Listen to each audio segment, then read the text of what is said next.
多谢明兰，这个庆声真恐怖。 公车嘛真恐怖，最近台南有乡亲质疑讲公车驶伤紧，这个驾驶呢，这个经过火车站头前圆圈啊，转过来所在呢，佫去切着这个分隔岛，弄一个真大声，车身佫嗨一个，也毋过司机并无停，继续驶，车顶的人客质疑讲，这个拢无顾到人客安全。公车业者就表示讲，司机伊平均的时速是50公里，可能是伤专心看头前的状况。意思讲呢，倒边的后轮去切着分隔岛，伊强调。 讲会阁对司机进行安全的宣导教育。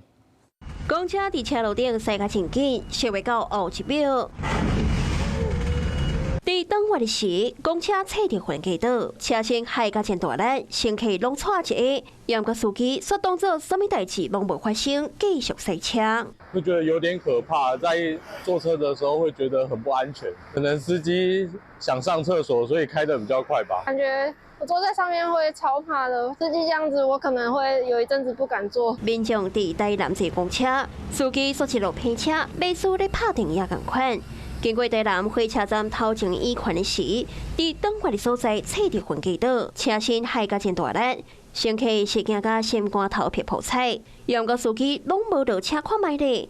当时伫车顶的乘客讲，第一摆坐公车坐甲会惊。公车业者知影这个状况，随便开调查。调阅行车记录器，本车的时速大约50公里左右，然后撞击点的速度是27公里。他注意车前状况，所以变得说。